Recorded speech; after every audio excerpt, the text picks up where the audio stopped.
तो ये सब चले जाएंगे तो हम राज किस पर करेंगे। तब उन्होंने अपनी शक्तियां पैदा करके और फिर उनसे तपस्या कराई, समाधि लगवाई और समाधि में उनको देववाणी सुनाई और फिर उनसे कहा कि जो हम बोले वो लिखो। तो जो आवाज बोलते गए, दर्शन तो उनको लिखने वालों को हुआ ही नहीं, जो बोलते गए वो लिखते। उस समय कागज तो था नहीं, तो भोजपत्र पर लिखा, इच्छा थी उस पर 4 वेद 1 लाख श्लोक, उसमें 80,000 कर्मकांड, 16,000 उपासना कांड और 4,000 कांड, 1 लाख श्लोक है, उससे ज्यादा है। खंड उन्होंने जरूर 4 बना दिए। ये उन्होंने लिखवा करके और पूरा प्रचार उस समय पर करवा दिया कि देखो ये विधान हमारे लोक का बन गया और सबको अधिकार पूरा ये विधान जो बनाया उसका दे दिया जाएगा कि जो तुम चाहो सो करो, पाप भी करो, पुण्य भी करो, अच्छा भी करो, बुरा भी करो, मारो भी, रक्षा भी करो, जो आपकी इच्छा हो सो, इंद्रियों से, आंख से, कान से, हाथ से, पैर से, मन से, बुद्धि से, जो चाहो और जो तुम करोगे अपना अपना भोगो। ये तिथि और तारीख है, इसके बाद पुण्य भी लगेगा और पाप भी लगेगा। बस जब अधिकार तिथि तारीख रखकर जब निकल गई और आपने पुण्य और पाप किया, बस ये लगी आपकी यही बेड़ी पड़ी। पहले तो कोई बेड़ी नहीं थी, कोई शरीर नहीं था, न ऊपर का था न नीचे का था। उनमें से चारों शरीरों में न कारण न सूचम और न मतलब ये कि लिंग नहीं, कुछ खाली खोल पर ये यहाँ बैठे और सीधी रोज जाती, किसी तरह कोई बदल नहीं, सबका दफ्तर, ईश्वर का भी, ब्रह्म का भी, पार ब्रह्म का भी, सब स्वर्ग में भी जाएगी, वैकुंठ में भी जाएगी, ब्रह्मांड में भी जाएगी और पार ब्रह्मांड में भी, परे भी जाएगी। कोई रोक टोक किसी भी देश में, किसी अनंतों लोकों में जो इतने बड़े बड़े कोई। लेकिन अब जब ये विधान बन के और आपको दे दिया कर, तो आपने ये पूरे कचरे करने से ये साफ पर्दे डाल दिए। तो इसमें कुछ ऐसे कि जो यहाँ बांध के रखेंगे, कुछ ऐसे उनमें से कर्म है जो मतलब ये है कि लिंग शरीर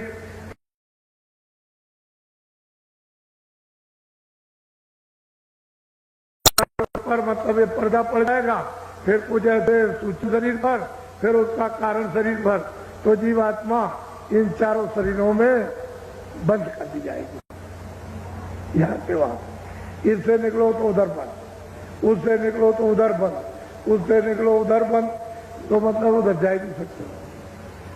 अब ये रात आपको मालूम नहीं, ये तो नहीं। लेकिन जो कलयुग में 700 वर्ष के अंदर संत वहां से भेजे गए, वो आते हैं सबका, उधर का हाल इधर का हाल, आते भी सब हाल, जाते भी सब, आते भी ये सब जानते हो, जाते भी सब जानते, और कोई चीज छूटती नहीं है। हाँ, जब वो मिलेंगे तब बताएंगे कि इनकी ये स्थिति है, इनकी ये गति है, इनकी ये पहुंच है, इनकी ये शक्ति है, इनका ये काम है, इनका ये गुण है, इनका ये गुण है, इनका ये गुण। ये तो जारी, जब सूरत भूल गई तो क्या, और जब ही आई थी तब तो फिर क्या पूछना।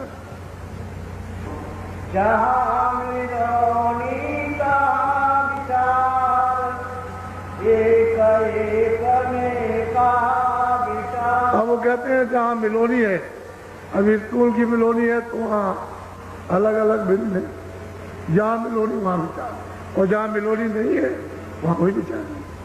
तेरे घर में कोई मिलोनी नहीं, तुम वापस चल अपने घर, आनंद सुख से रहना, और सुखों का सुख का सागर। अब तो यहाँ पड़ी ये देखिए, तो जिसको पहुंचा दिया वही प्रश्न कर रहे हैं, और वो आपके लिए ये बेचारे आएंगे, इनको मैं कहाँ का रहने वाला। महात्मा क्यों आते हैं? इनको लाभ होगा।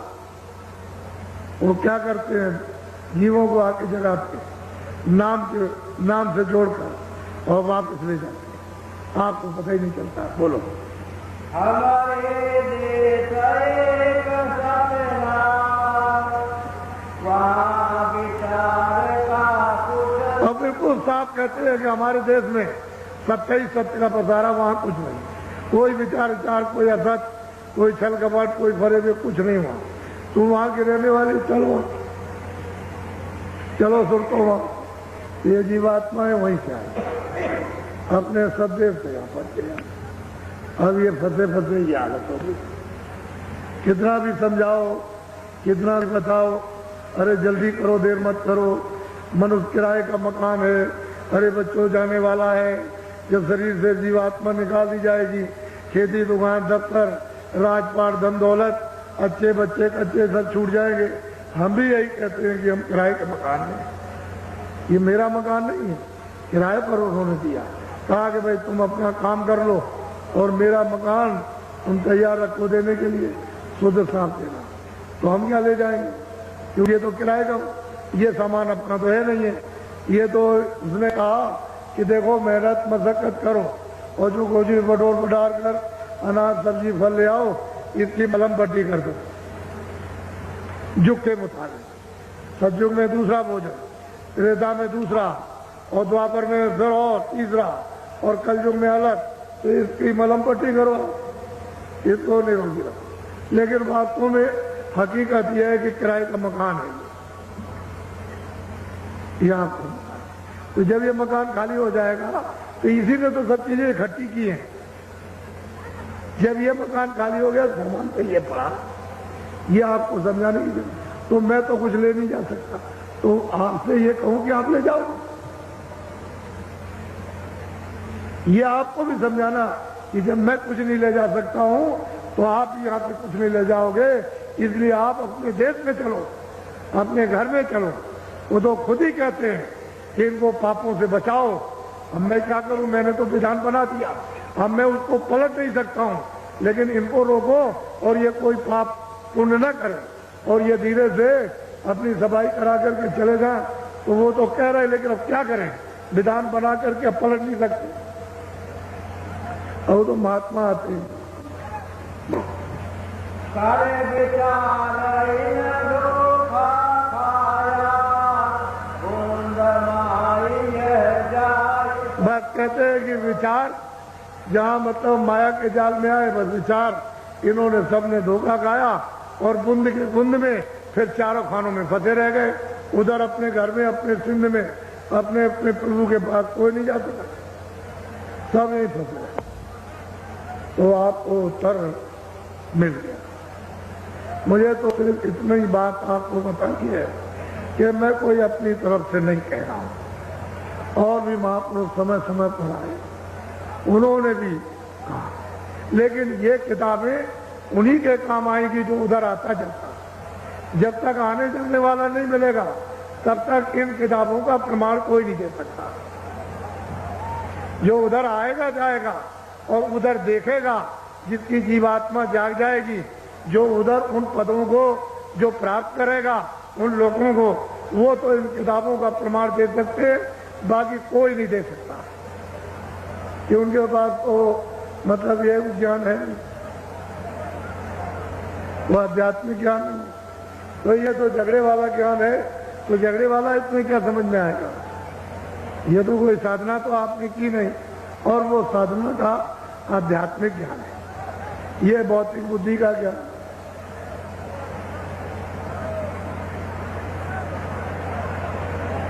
अच्छा बच्चे और बच्चियों, ये आज गुरु पूर्णिमा का दिन है। हिंदुस्तान में लोग इस गुरु पूर्णिमा के यानी उत्सव को इसलिए मनाया करते हैं कि हमारे गुरु हम पर दया करें और हमारी आत्मा को जन्म मरण 84 से बचाए। इसलिए लोग यानी पूजा करते हैं और उनसे आशीर्वाद चाहते हैं। ये बहुत दिनों से ये उत्सव गुरु पूर्णिमा का, पूनम का चलता चला आ रहा। उस समय के लोग तो कुछ जगे हुए थे, तब उन्होंने ये रखा था, लेकिन अब आपने इसको मतलब ये है कि एक बाहरी त्योहार बना दिया। ये बाहरी त्योहार नहीं है, अंतर जीवात्मा के कल्याण की कल्याण का त्योहार था और कल्याण का नहीं था। तो ये नीम सारण है 88,000। अब तो आप उसको भूल गए हो। चरितार्थ में भी, वास्तव में कहने में भी आपके नहीं आता कि 88,000 ऋषि आए थे, इस तरह की मंत्रणा की थी। तो लोग इसको बहुत कम देश में जानते हैं, लेकिन इतना बड़ा समुदाय जो आपका इस समय पर आपने कभी भी यहाँ नहीं देखा, वो आपके समझ मैं तो कुछ इसके बारे में कहना नहीं चाहता हूँ, लेकिन आपके सम की चर्चाएं आपस में ये हो रही है कि जब से द्वापर खत्म हुआ होगा, जब से यहाँ पर ऋषि आए होंगे, उसके बाद तो इस तरह का दृश्य कभी आया नहीं। मैं यही बात एक पवित्र स्थान की पवित्रता को सब लोगों को रखना ही चाहिए था। इस भूमि के लोगों को वो काम करना चाहिए था कि उच्च कोट मानवता, मनुष्यता का, सत्यता का, आदर का, सेवा का, सद्भाव का और आत्म कल्याण का अगर ये आप पकड़े रहते तो कहीं न कहीं से महात्मा आ जाकर और जल्दी से तुम्हारी जीवात्मा को उठा लेते और ले जाके पहुंचा देते। देर नहीं लगती।